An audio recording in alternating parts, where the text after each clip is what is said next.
กับสบายดี FC พ่อแม่พี่น้องเบิดสุขุสุขคนเด้อจ้ายินดีต้อนรับเข้าสู่ช่องแม่ตีสะใภ้บ้านสวนเด้อวันนี้แม่ตีก็ได้มีโอกาสมีเวลาเนาะทุกคนเนาะมาเล่าเรื่องประสบการณ์ที่พาพ่อไปรักษาอยู่ฝั่งไทยครั้งแรกเนาะทุกคนเนาะตื่นเต้นทุกอย่างเลยเนาะพาพ่อไปรักษาอยู่ฝั่งไทยประเทศเพื่อนบ้านคือมุกดาหารเนาะทุกคนเนาะเป็นเวลา4คืนค่ะพี่น้อง4คืนกับ5มื้อจ้าเวลานี้ก็ถือว่าดนนานสำหรับเฮาเนาะเพราะว่าบ่แม่นประเทศเฮาเนาะโอ๊ยตื่นเต้นน่ะตอนนี้อาการพ่อของแม่ติ๊กคือว่าดีขึ้นเนาะทุกคนเนาะมาก่อนที่เฮาจะเข้าเรื่องก็คือต้องขอบใจเนาะทุกคนเนาะขอบใจ FC เบิดสุขุสุขคนเนาะทุกคนเนาะปลื้มใจแฮงที่แบบเห็น FC มาคอมเมนต์ว่าให้กำลังใจแล้วก็แนะนำหลายๆสิ่งหลายๆอย่างเนาะทุกคนเนาะขอบใจอีหลีขอบใจจากใจเนาะแบบเพิ่นว่าสู้ๆอีหยังประมาณนี้แล้วก็เป็นกำลังใจให้ขอให้พ่อเซาไวๆขอบใจอีหลีเนาะทุกคนเนาะ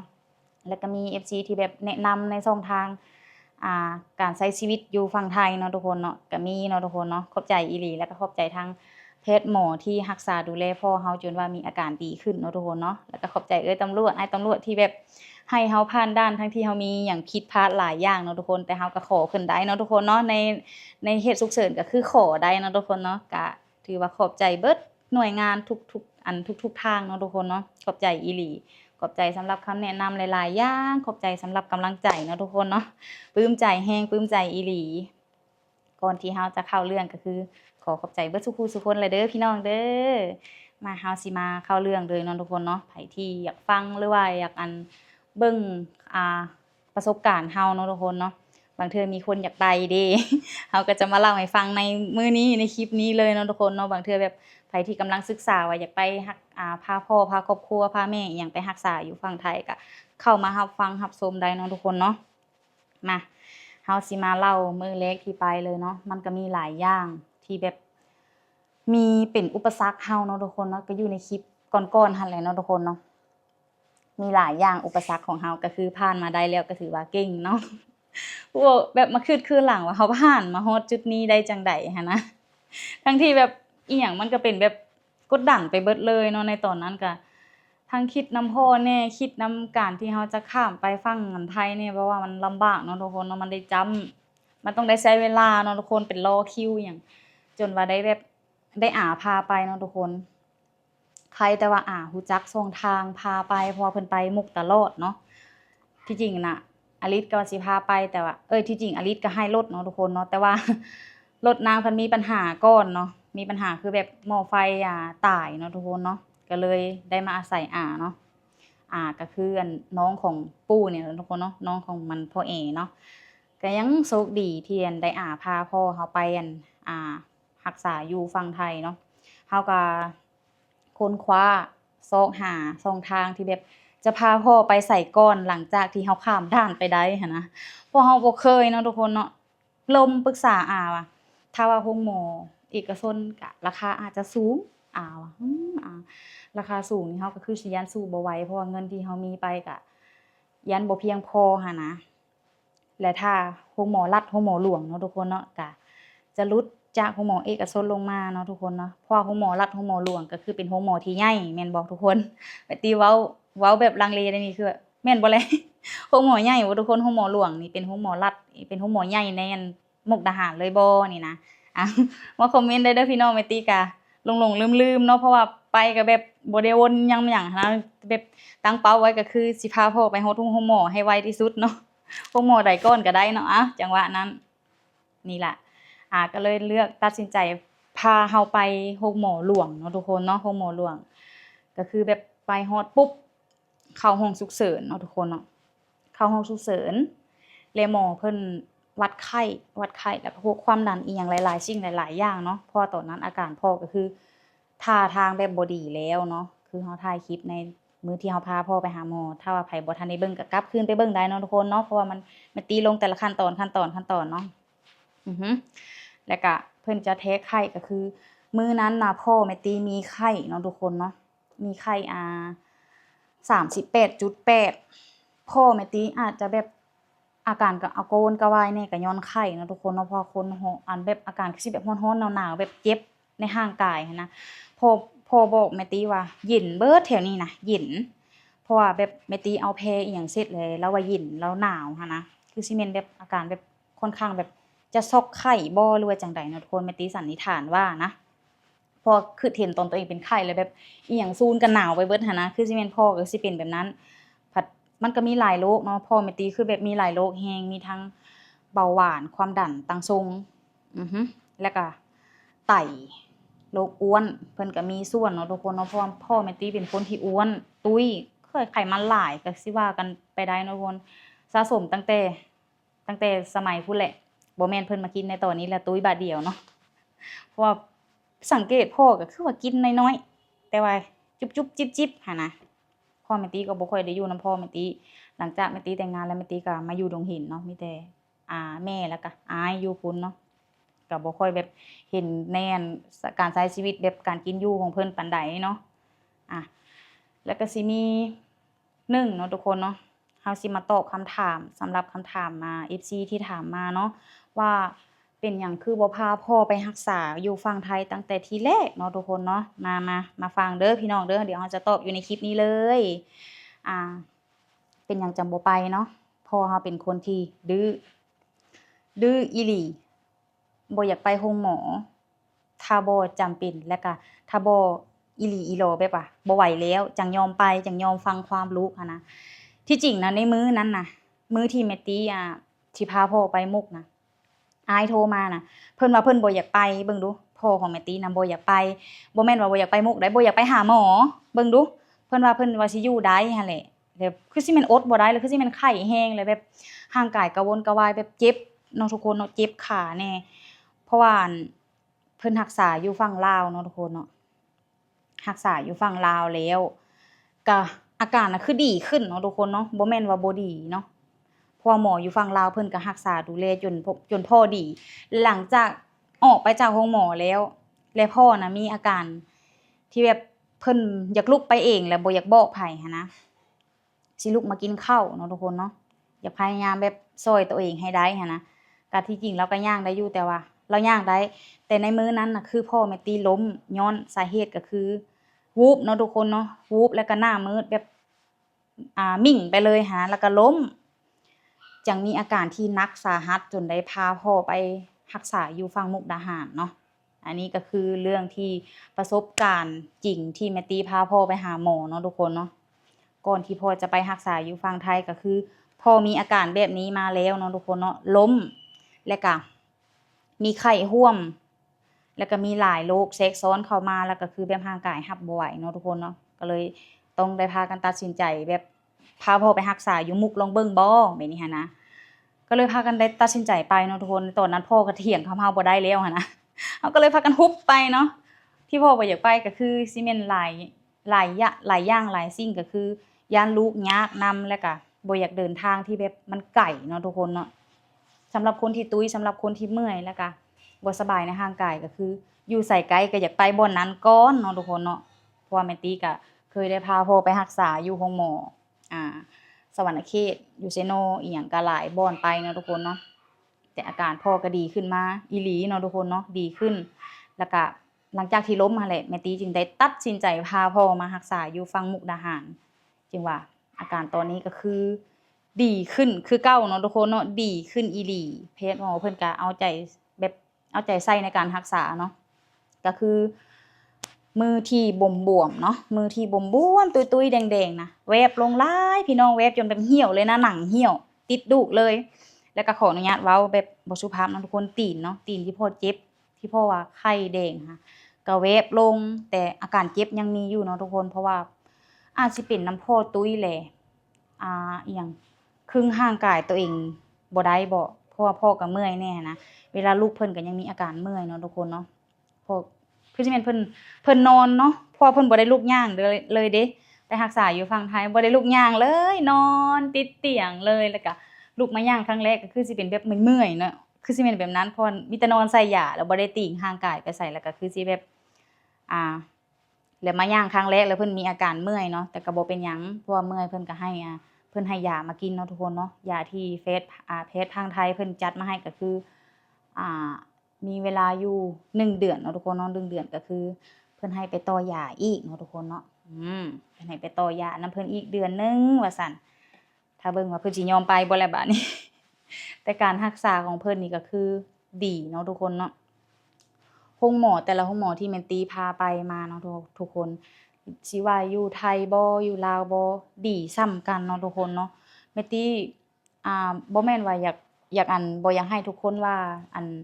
ลำเอียงหรือว่าอิหยังแบบบ่อยากเปรียบเทียบอิหยังหันนะแม่ตีจะบ่เปรียบเทียบเนาะทุกคนเนาะเพราะว่าหมอแต่ละคนเพิ่นก็มีการรักษาในรูปแบบของไผของมันเนาะทุกคนเนาะเอ้ามาลมกันต่อทุกคนเมื่อกี้นี่ค่ะความจำอยู่กองเต็ม ไม่ตีให้เว้าฮอดใส่เนาะฮอดในการรักษาเนาะทุกคนเนาะรักษาของแพทย์ทางไทยหรือว่าทางลาวเนาะทุกคนเนาะก็ดีเท่าๆกันเนาะทุกคนเนาะบ่แม่นว่าโรงหมอลาวเฮาบ่ดีบ่แม่นว่าโรงหมอไทยบ่ดีเนาะทุกคนเนาะเพราะว่าแพทย์หมอแต่ละฝั่งแต่ละโรงหมอเพิ่นก็มีการรักษาในรูปแบบของไผของมันเอาไปซี่ซะเนาะทุกคนเนาะจะบ่เปรียบเทียบกันแบบว่าอยู่พี่ดีอยู่ที่บ่ดีอยู่พี่ดีพี่บ่ดีเนาะทุกคนเนาะเฮาจะบ่เปรียบเทียบเพราะว่าเฮาก็เคยพาพ่อไปรักษาอยู่ฝั่งลาวคือกันก็ดีเนาะทุกคนเนาะแต่ว่าที่บ่ดีก็คือพ่อมีเพิ่นล้ม ล้มเองแล้วก็แม่ตีก็เลยตัดสินใจพาพ่อไปรักษาอยู่ฝั่งไทยลองเบิ่งเนาะทุกคนเนาะก็ดีเนาะทุกคนเนาะดีอีหลีดีคือกันเนาะทุกคนเนาะแต่ก็ต้องสำคัญก็คือเนาะทุกคนเนาะที่แม่ตีเห็นคอมเมนต์สำคัญก็คือเรื่องการกินเนาะทุกคนเนาะสิรักษาอิหยังดีส่ำใดอยู่ไสก็ซังเด้อสำหรับแม่ตีนะเรื่องการกินนี่สำคัญที่สุดในช่วงวัยที่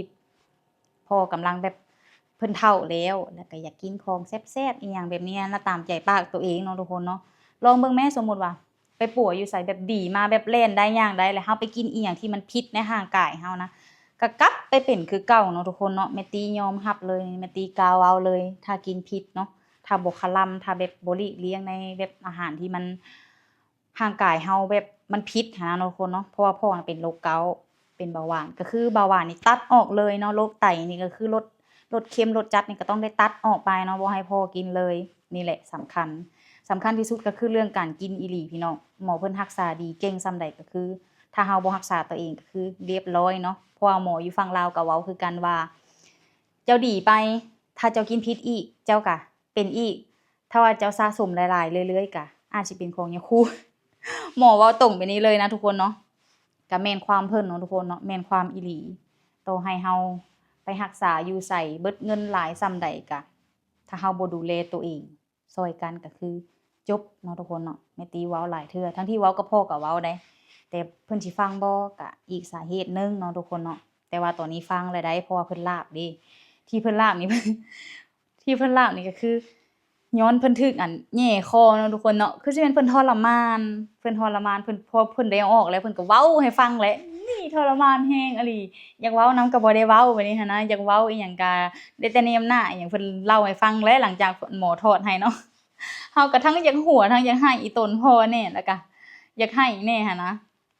อยากหัวก็อยากหัวแบบย้อนเพิ่นว่าว่าอยากเว้าแต่ว่าเว้าบ่ได้เนาะทุกคนเนาะถึกแหย่คออยู่เด้ได้แต่แบบแบบนี้หั้นแหละ ไอ้ตีก็โอ๊ยจักอยากหัวแหน่อยากให้แหน่เนาะทุกคนเนาะหลายอารมณ์แรงในตอนนั้นเนาะหักตอนมื้อที่พาพ่อไปทำอิฐนี่แม่ตีให้สุดทางเนาะตาจนตู้ ตาตู้แบบชุกโชมแรงอีหลีเนาะแบบเมื่อยเนาะทุกคนเนาะร่างกายตัวเองก็แบบเพลียหลายอืมเอาแบบนี้เนาะทุกคนเนาะบ่ให้ทุกคนเปรียบเทียบหรือว่าพาดพิงเนาะทุกคนเนาะขอทุกคนแล้วก็บ่ให้ดราม่าเนาะทุกคนเนาะเพราะว่าในการกินการรักษาดูแลตัวเองนี่ก็สำคัญเนาะทุกคนเนาะฟังนำกันเด้อ เออแล้วก็เฮาสิมาสรุปค่าใช้จ่ายในการรักษาพ่อในเวลา4คืนเนาะทุกคนเนาะ4คืนกับ5มื้อว่าเบิดไปเท่าใดเนาะพี่น้องเนาะเพราะว่าเฮาไปมื้อแรกนี่ก็หมอเพิ่นถามว่าเพราะว่าเพิ่นจะถามแม่เนาะทุกคนเนาะแม่ตีบ่กล้าเข้าไปเพราะว่าย้านนะจ๊ะย้านแบบควบคุมร่างกายหรือว่าจิตใจของตัวเองบ่ได้พอเนาะทุกคนและย้านเมื่อยและย้านซกในจังหวะนั้นหั้นนะ เพราะแม่ตีมีโรคที่ก็คือเส้นเลือดในหัวใจตีบเนาะทุกคนตั้งแต่น้อยๆหายใจแบบบ่สะดวกแล้วก็แบบเป็นคนที่แบบเมื่อยง่ายเนาะทุกคนเนาะแบบรับอิหยังบ่ได้ในเรื่องแบบนี้หั้นนะแม่ตีก็เลยเลือกที่จะบ่เข้าไปรับฟังแล้วก็บ่เข้าไปเห็นอิหยังที่มันบั่นทอนจิตใจเนาะแม่ตีสิมาเล่าในการพาพ่อไปเนาะในมื้อแรกหมอเพิ่นก็จะถามตอนที่เข้าห้อง ICU เลยนะทุกคนเนาะห้องฉุกเฉิน หมอเพิ่นถามว่าคุณยายมีเงินมาเท่าไหร่คะที่จะรักษาคุณตาหมอเพิ่นจะแบบนี้เพราะว่าเขาเป็นคนสัญชาติลาวเนาะเพิ่นจะถามแบบนี้บ่หรือว่าประเทศเดียวกันกับเพิ่นสิถามแบบนี้บ่แม่ตี้ก็บ่แน่ใจเพราะว่าแม่ตี้ก็เป็นคนที่พาพ่อไปรักษาครั้งแรกเนาะทุกคนเนาะแม่ตี้ก็บ่ฮู้เรื่องเกี่ยวกับการวางเงินมัดจำเนาะทุกคนเนาะหมอถามขึ้นมาแม่ก็เลยตอบว่ามีเงินไปอยู่50,000เนาะทุกคน50,000 บาทหมอก็เลยให้เลือกเนาะทุกคนเนาะเลือกว่าที่แรกหมอน่ะอยากเจาะได้ทุกคนอยากเจาะคอแม่ว่าบ่อยากให้เจาะเพราะว่าพ่อเจ็บหลายแล้วเนาะทุกคนเนาะเจ็บในร่างกายก็พอแฮงแล้วสิมาเจาะคอก็ยันพ่อเจ็บตื้มแล้วก็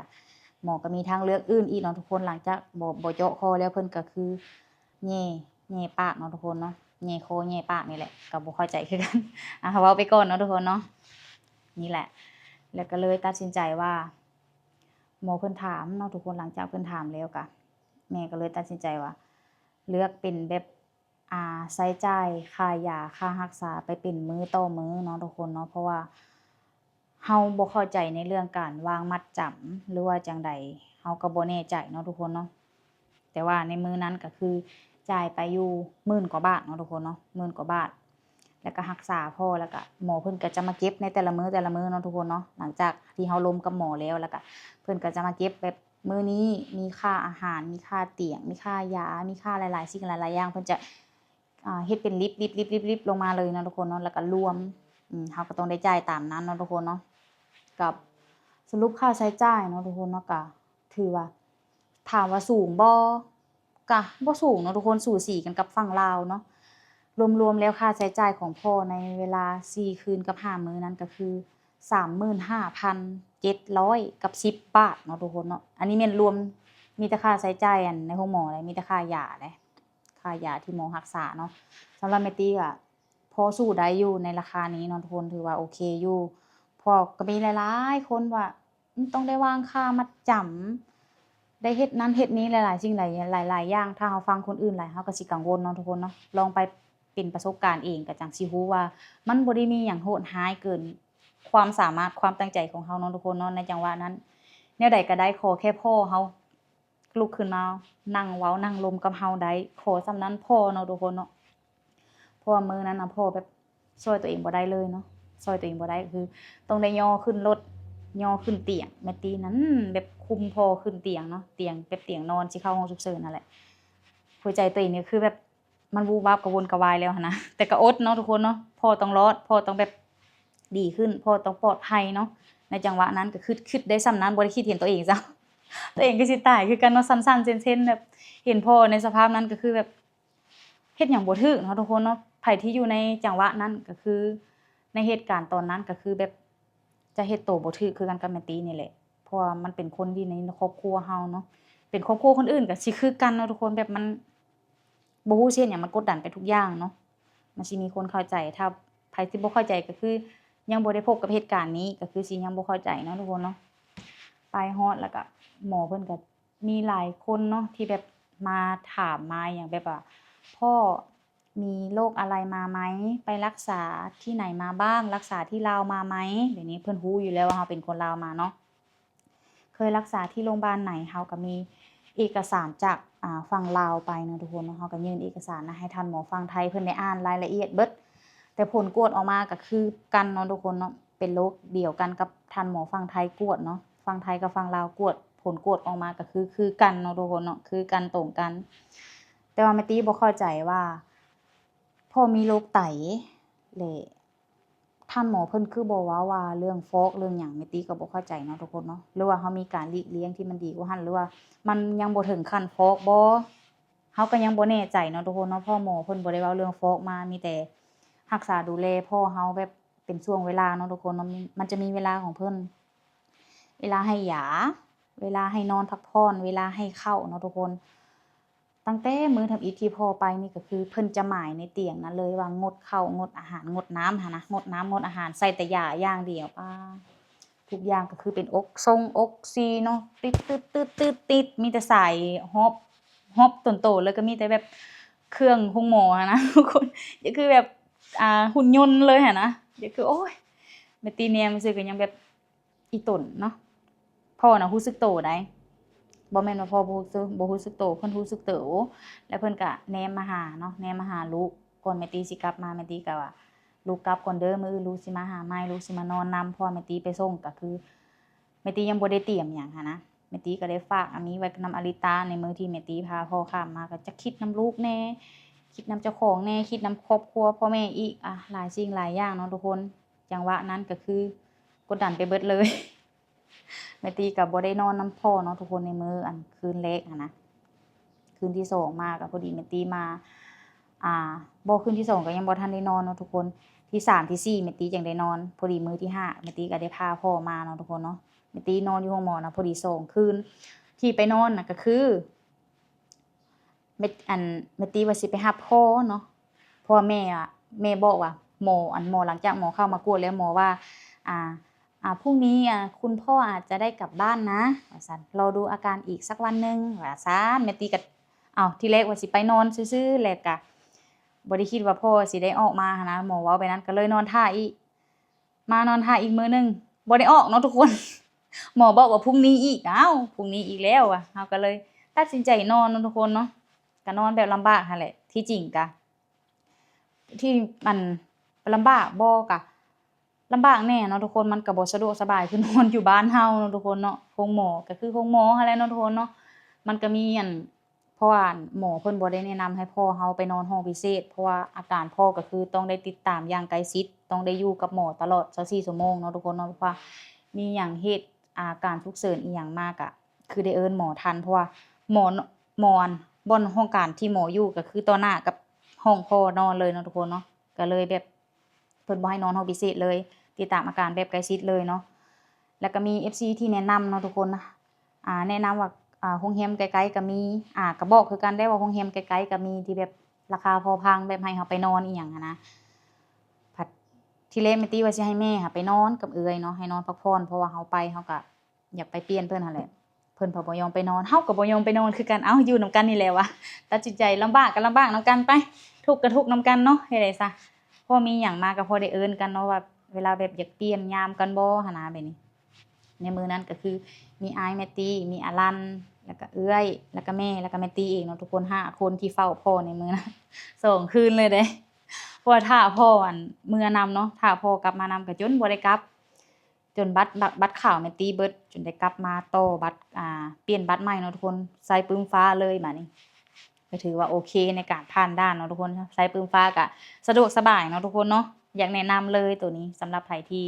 อยากลองไปมุกดาหารและแบบอยากไปอยู่แบบเพราะมันอยู่ได้เป็นปีเนาะปึ้มฟ้านะถ้าบัตรขาวก็คืออยู่ได้แต่3วัน3วันเองค่ะเฮ็ดบัตรฟ้าแล้วก็สบายเนาะทุกคนเนาะเพราะบัตรขาวมันมีหลาย 3-4 ใบหั้นนะแบบบ่ฮู้ว่าใบใดเหี่ยใบใดบ่เหี่ยมันต้องรักษาอีหลีได้ถ้าเหี่ยก็คือถูกปรับถูกใหม่อีหยังนี่หั้นนะโอ๊ยลำบากพี่น้องเอ้ยลำบากตัวนี้แหละที่จริงก็คือแบบมันบ่ได้ไกลกันเนาะทุกคนเนาะฝั่งมุกดาหารกับฝั่งลาวแต่มันลำบากย้อนแบบผ่านด่านนี่แหละ แล้วเราเฮาที่แบบบ่ค่อยได้ไปเนาะถ้าว่าคนที่เคยไปตลอดก็คือแบบง่ายอยู่สะดวกสบายเนาะไปมาสะดวกสบายแต่คนที่แบบคือเฮาเนาะโดนๆไปเทื่อนึงก็คือแบบมันมีอุปสรรคทุกๆอย่างเลยแต่ก็ยากเนาะทุกคนอุปสรรคคือบทเรียนเนาะทุกคนจื้อไว้อีหลีตอนนี้ถ้าไปอีกอันนี้ก็จื้อแหละเนาะพี่น้อง บ่มีคนพาไปอีกบ่แม่นไปโรงหมอเด้อไปลิ้นเด้อบัดนี้เด้ออ้าวคลิปนี้เฮาก็สิพอแล้วเนาะทุกคนเนาะหรือว่าไผที่ว่าอยากรู้อิหยังเพิ่มเติมก็เฮาสิมาตอบเล็กๆน้อยๆอยู่ในคอมเมนต์หรือว่าในคลิปเนาะทุกคนเนาะเฮาก็เล่าประสบการณ์ก็สิประมาณนี้เนาะทุกคนเนาะบ่มีหยังหลายบ่มีหยังเกินความสามารถของเฮาเองเนาะทุกคนเนาะ มีหลายสิ่งหลายอย่างก็ต้องเรียนรู้ไปเนาะทุกคนเรียนรู้ไปพร้อมประสบการณ์นั่นแหละประสบการณ์มาพร้อมกับอุปสรรค ผ่านมันไปได้ก็ถือว่าเก่งแล้วเนาะทุกคนเนาะโอเคนี่มาฮอดนี้แม่ตี้ก็สิขออนุญาตปิดคลิปก่อนเด้อทุกคนเนาะขอบใจทุกคนที่รับฟังมาจนฮอดท้ายคลิปเด้อสิมีคนมารับฟังมาฮอดท้ายคลิปอยู่บ่ล่ะขอบใจ FC เบิดทุกคนเด้อฝากทุกคนกดไลค์กดแชร์กดติดตามแม่ตี้แน่ที่สำคัญก็คือฝากเบิ่งโฆษณาเนาะทุกคนเนาะอย่าพาข้ามโฆษณากันเด้อพี่น้องเด้อบ่ให้กดข้ามเด้อให้เบิ่งโฆษณาช่วยกันเนาะ ขอบใจทุกคนที่ฮักแพงเนาะทุกคนเนาะฮักแพงเฮาแบบแม่ตี้ก็ดีใจอีหลีได้ดีใจที่มีคอมเมนต์ได้อ่านได้ตอบนี่แม่ตี้ดีใจที่แม่ตี้ลงคลิปนี่ มีคนคอมเมนต์แบบทักทายสบายดีนี่ก็ดีใจเลยทุกคนเพราะว่าอย่างน้อยก็มันบ่เฮ็ดให้เราแบบว้าเหว่เกินไปหั้นนะแบบดีกว่าแบบหมู่เบิ่งซื่อๆแล้วบ่มีหยังเม้นหั้นนะแม่ตีก็มักตอบคอมเมนต์หลายๆคนเนาะทุกคนเนาะโอเคบ๊ายบายเจอกันคลิปหน้าเด้อพี่น้องเด้อมีหยังสิ่งใหม่ๆเราจะมาอัปเดตเรื่อยๆเด้อพี่น้องเด้อบ๊ายบาย